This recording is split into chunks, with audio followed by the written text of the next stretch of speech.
Happy Tuesday, everyone. This is the start of my week.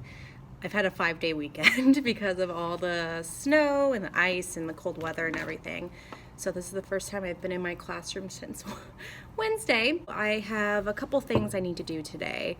I was supposed to have an IEP meeting yesterday, and of course, since we didn't have school, I didn't have the meeting, so I need to figure out how to reschedule that. Another thing I need to do is repace. Because of the 5 days that we had off, all my pacing is just thrown off now. So I'm gonna look at my planner, see what I had planned, and look last week to see what I had planned and kind of finagle it. Another thing I need to think about is, since there's a 2-hour delay today, which was awesome, by the way, I have math in the mornings, so I'm missing math time again for the 4th day in a row. And we were supposed to test our current unit, which is multiplying and dividing fractions and decimals, and also throwing in fraction, decimal, percent, number sense, understanding the equivalencies. That was supposed to be Friday. And I was already behind anyway, because that's just the nature of my classroom. We're catching up on a lot of things. Yeah, I need to just figure out everything. So I dropped off my daughter. Literally, the daycare is down the street, which is awesome. So I decided to come in because I just have a lot to process before the kiddos come in. I have about 2 hours until they come, so I will be just doing my thing. But first things first, I need to make myself some tea because that is my lifeline.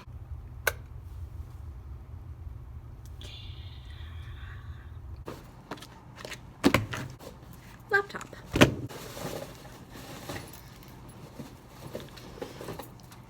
Charger. I worked on IEPs actually during the whole hiatus that we had. The thing about my IEPs that are, I guess, a little more tricky is that not only do I need to think about this year, like the remainder of 6th grade, the remainder of elementary school, I also need to think about their transition to middle school, what's best for them, what class sizes they need, what resources they need, what kind of programs do they need. So it's a lot to process and think about, especially because you don't know where a kid's gonna be, and even at the end of the year, it's just, there's no way of telling. Yeah, the IEPs take me a little bit longer, especially for those that are kind of on the cusp between being able to be in a team-taught classroom, so like 30 kids, 2 teachers, and they're in between that and small group. It's like a tricky situation sometimes. I have a couple of kids like that this year. There's most years it's pretty definitive, like a lot of the kids in my caseload, they're just going to be in small group because that's what they need. They're behind, significantly behind in a lot of things. But this year it's kind of different, which is kind of a nice change of pace for me because it makes me start thinking a little bit. It makes me reflect on what decisions I'm making for the kiddos and what's best for them and can't believe I'm back at work. It's just kind of crazy that I'm back at work. It doesn't feel real, but I'm lucky in that yeah, I was supposed to give the test today. Oh, poop on a scoop. All right. See, this is what happens when you have unexpected days off. We have district-wide testing. That completely throws off my pacing for everything. Okay, it's gonna be okay, Rachel. It's gonna be okay. I have to tell myself it's gonna be okay. Okay. It's funny because we have this diagnostic testing called iReady. It's an adaptive test, which is kind of cool because you can really see what grade level the kiddos are on in reading, decoding, phonics, all that kind of stuff. And even differentiates between informational text and literature, which is also very interesting. I have kids that are significantly different grade levels in those 2 different genres. So, kind of interesting to look at that. Oh my gosh. So we have iReady for 2 days because it takes a really long time to do testing. And then on Friday, I have an IEP at 1:50, which is during my language arts. This is okay. So most people are really happy about snow days, and I am too. I enjoy snow days. I like having days off with my daughter. I like just having that time to just kind of have a mental health day. But at the same time, I come back and everything is thrown off. So poop. I also have kiddos that have OT. The occupational therapist was sick all week last week, so she has to make up time too. This is when I ask myself, when am I gonna get anything done? Like, as a teacher, there's so many things to juggle, especially in special education. I have programs, I have curriculum, I have IEPs, district-wide testing. I don't have enough time. This is when I start to freak out a little bit. But I shouldn't freak out, right? This is like a genuine reaction to everything that's... This is when the kiddos would normally be here, so I have 2 hours left. That's like the signal. I have 2 hours. Okay. I'm gonna figure this out, and I'm gonna come back and talk to you guys.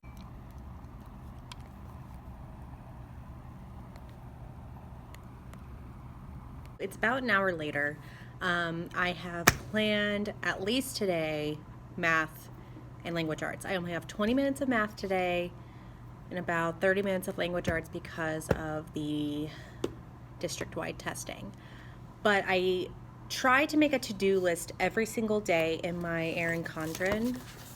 I have a to-do column here. These stickers are from Amore to Jane. She's an Etsy shop. I love her. She's awesome. She actually customized this like ombre, dark to light sort of thing, which I love.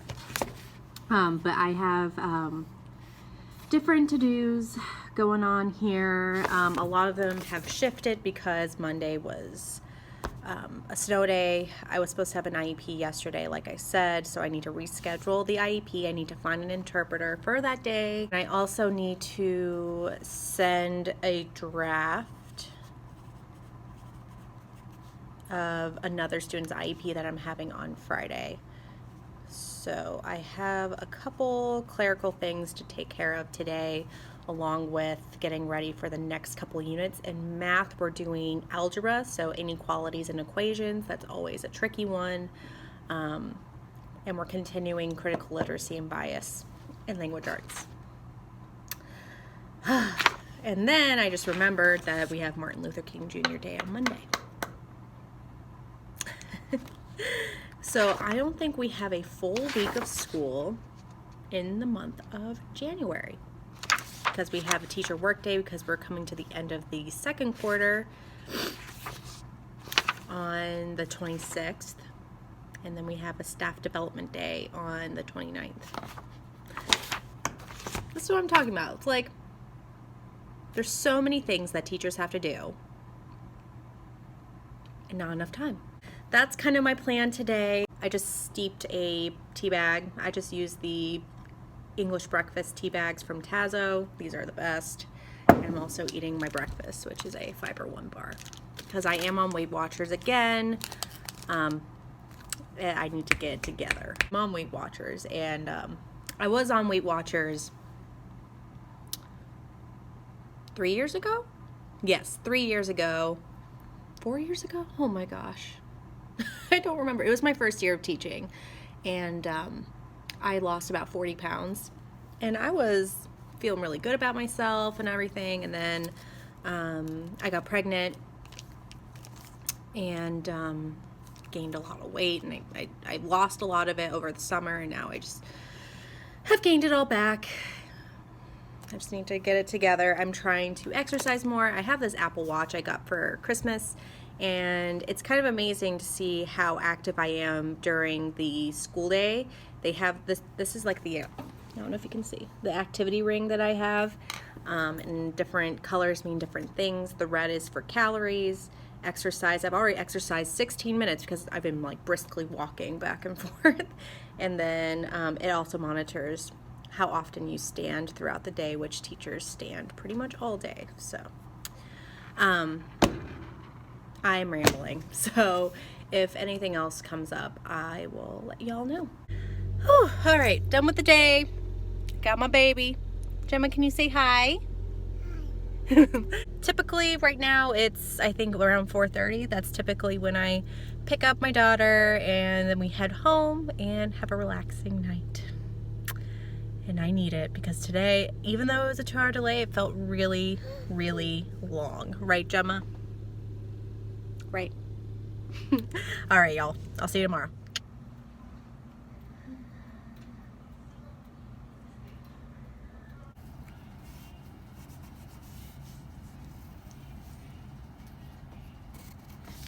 That's it today. That's it. We gotta color it, right? Oh, gotta. Color. Oh, color. My mama gotta, okay? Okay, after coloring? Yeah. Yeah. No, my mama. It's a big spider. It was really scary. big. Yeah. And then I have these posts. We have like wooden posts that run along. Okay, cool. Are these the same color? Hey everyone, it is Friday, January 12th. Made it through the week. I didn't really get to vlog much the last couple days because there's just been a lot going on in our classroom. Just in our students' personal lives. Something tragic happened to one of our students and his parent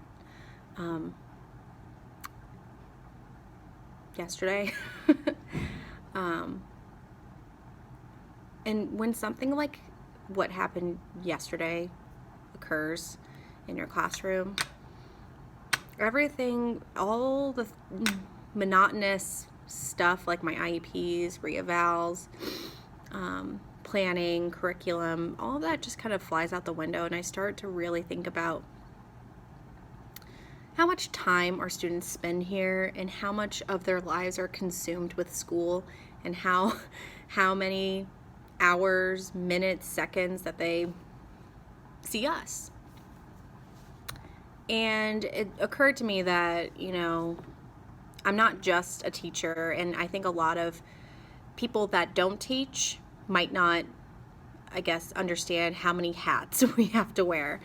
We're teachers, we are counselors, we are sometimes parents, sometimes babysitters, sometimes just a lot of different hats that we wear as teachers, especially when something tragic happens in a student's life. And it's so amazing. Our classroom this year, amazing. The community that we've built in that classroom. I mean, and not just this year in our classroom, but I know that a lot of the students and their families spend Thanksgiving together.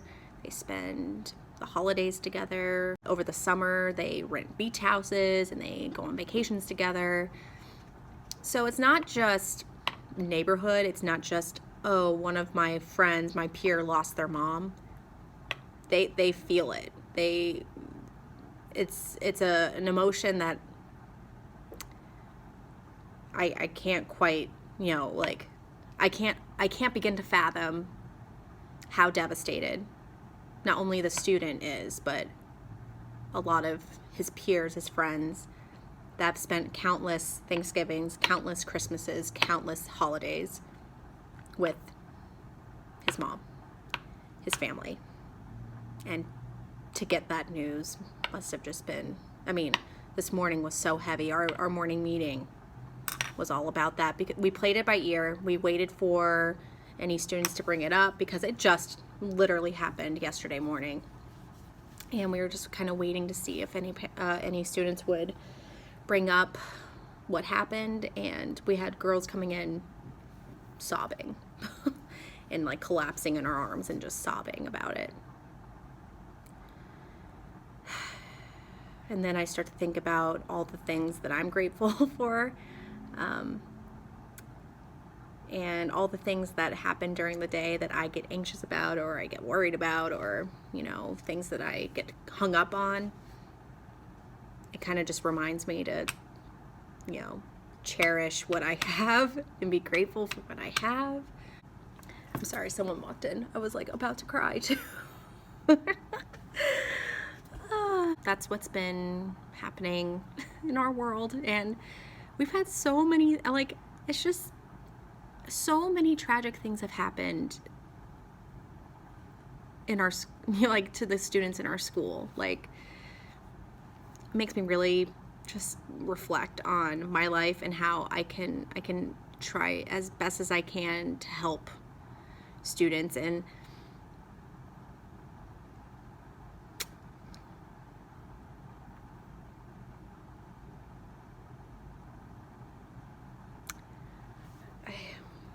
I don't know, I'm just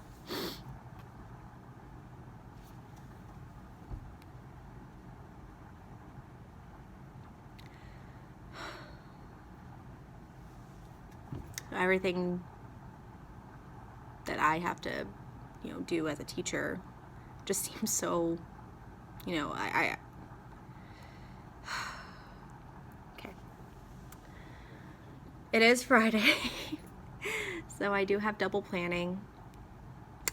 I have an IEP today at 1:50. It just seems like my head is just not in the right place to have a meeting, but you kind of, like I said, teachers wear many hats, and I have to put on one hat at times, and I can put on my other hat at other times, or to completely wrench off my hats and just start crying.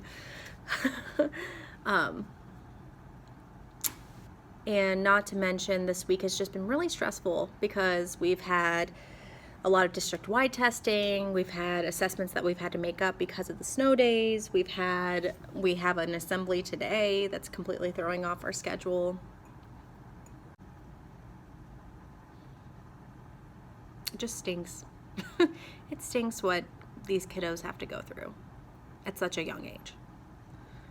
I mean, I'm grateful that I have both my parents. I'm grateful that my daughter is healthy. I'm grateful I'm healthy. I'm grateful my husband's healthy. I'm grateful that every single member of my family right now is healthy.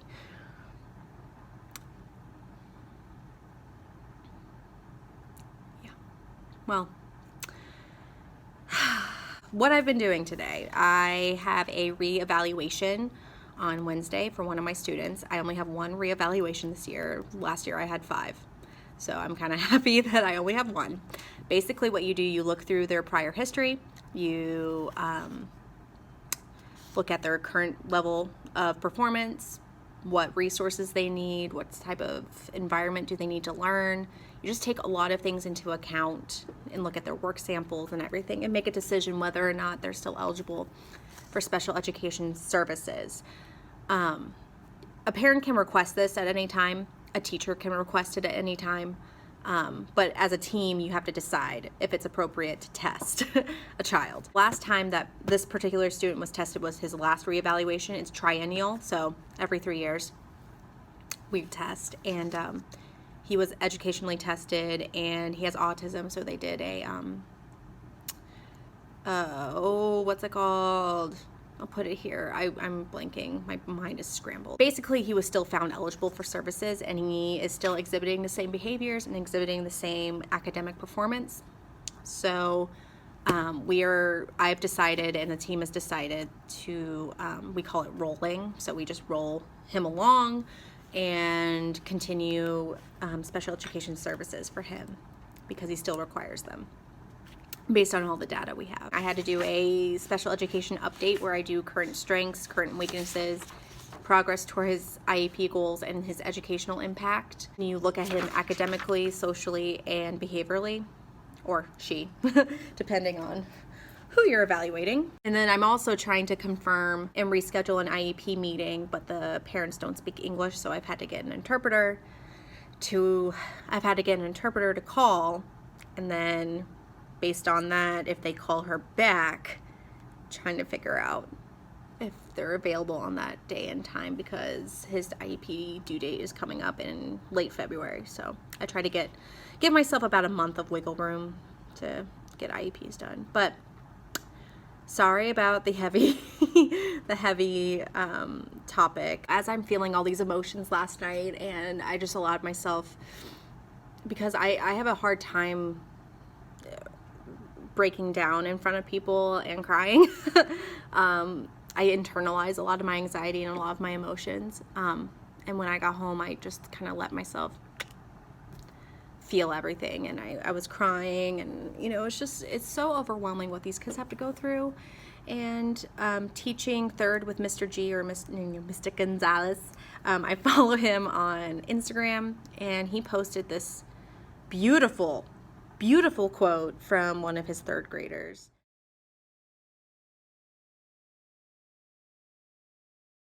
It had something to do with, you know, life is hard, and sometimes it feels like your heart is fluttering away, but know that it gets better. And I saw that and I was like, oh my God. Like, it's amazing how sometimes things in life line up and you see a quote or you hear a song at the exact right time. And that's what happened to me. I saw that quote and I was just like, that's exactly how I'm feeling. I feel like my heart is just so heavy, and it feels like it's gonna sink down into me, or, you know, flutter away, as he said. And it couldn't have come at a better time, because, you know, our students are going through real stuff. It's incredible what kids are able to do. They go home, they have all these different dynamics in their households and different scenarios and different situations, and they come to school and they're at school, and it must be so difficult for them to compartmentalize a lot of things that are happening within their lives. So that's something I was reminded of yesterday, is to just remember that school is school, life is life, and I need to help them through life as best as I can. And sometimes school goes on the back burner. Make myself another cup of tea because I'm struggling. I didn't sleep well last night. Yeah, so.